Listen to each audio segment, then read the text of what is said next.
So let's talk about that afternoon in September. You had an incident at your place here. Explain what happened that day. My head wasn't there that day.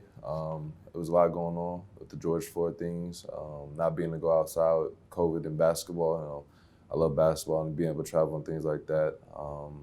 And just my head in general, things going on in life with my family and things like that. So I just wasn't there. I made a mistake, and I definitely apologize to the family.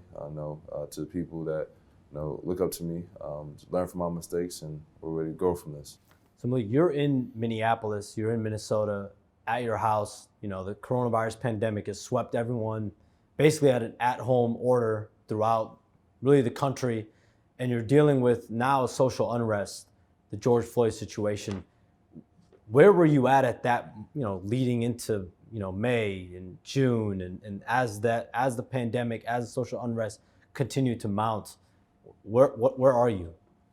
Starting with George Floyd, I was downtown when everything went down. I saw a parade, raids, riots, things like that. It was just crazy, And starting there, I just felt like, unprotected or like, scared kind of, in a sense that, as a minority in the city, you're not protected, or, you gotta be cautious of yourself. And, I was really worried about that. And then with COVID, dealing with that, not being able to play basketball, like that was tough for me because that's my love and thing. I love playing basketball. Everywhere I go, basketball is my thing. Like when I go out on the court, basketball, that's my piece. So for me, I'm going crazy. And now when you look at the whole mental health aspect, how do you feel it's impacting you right now compared to where you were at months ago and how you're dealing with it?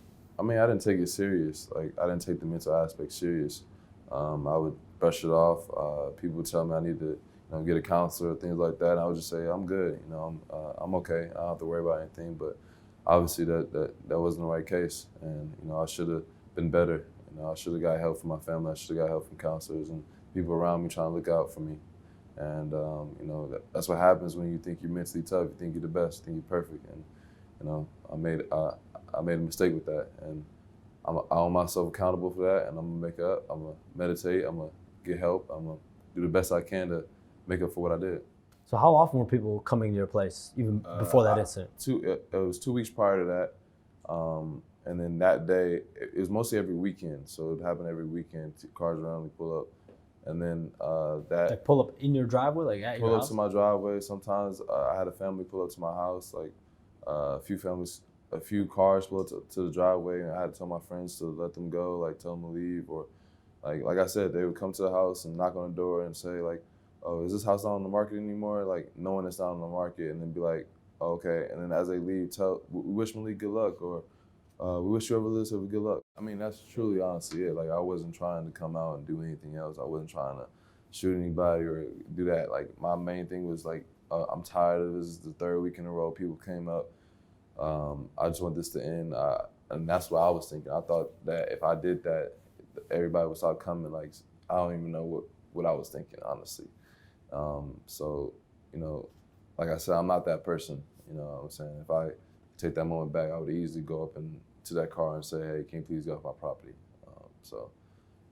What I did was wrong, and I'm gonna make up for what I did. That was a family, right? That Yeah. the incident happened with. Have you had any interaction with them? Any apologies at all? I'm not allowed to, and I would love to say apologies. I've said it in my statement originally, and I like to say now I apologize to the family. Like I said, if I could have changed anything, I would have easily came up and said, "Please get off my property." It wasn't the right thing to do, and I apologize for that. So when you have conversations with your teammates, and like you said, they've been very supportive of you, how open have you been about what you've gone through mentally, physically, and all that? I just tell them like, you gotta count your blessings. So, like when I come in the gym, they're like, how you focus, how you able to still perform the way you're performing. I love basketball. That's my passion. Stick to your passion. And I'm happy when I'm in the gym. I'm happy when I come around the guys and competing and doing those things. So like, that's like my freedom. So you'll see it every time I hang on the rim. And I scream after. That's me screaming like, I'm free. Like it's time to go. Like time to hoop. So that's just my freedom, man. I feel like that's where I get, and they understand that. And as every day comes, they see me on the team, traveling with the team, and just still being there. Positivity is the main thing, and they understand that that was a mistake. I mean, you're having a career year. You're playing, exceptional basketball on the floor. I think you talked about dealing with stuff off the court. How have you been able to focus just on the court, dealing with all kinds of distractions? Not, the court. You got lawyers. You got this. How the normal person, human being, whether it's you go to your job, I mean, easily it's hard to focus. But like I said, I love the game of basketball. When I go out of court, it's freedom. Like I see when I get into the lines, I'm with my guys and I got an opponent. Let's handle business. And then like I said in the beginning, I was going through contract years, so I had to show the teams, I had to show the world that I can still handle my business even though I'm going through a lot of off the court stuff. And then once I get my hair clear, once I'm able to just be free and have a clear image, so it'll be a wrap, man. I'll be able to play way more better, and of course I go through things, so I'm thinking through things on the court, but I fight through it. You got sentenced recently. You do 120 days house arrest after the season. How are you going to prepare for that mentally, right? Because you are going to be kind of in that same closed off environment. Yeah, I'm already preparing for it. It's tough for me already not being able to go to the arena right now, go to the game. But I learned from my mistakes. That's the consequence I got to deal with, So throughout that, I'm going to take advantage of it. I'm going to do interviews. I'm going to do things to build my businesses. I'm going to get work on myself mentally and physically. So how do you take accountability for your actions for what you did that day? I mean, at the end of the day, it was a mistake. It was the wrong thing to do. I got to own up to it.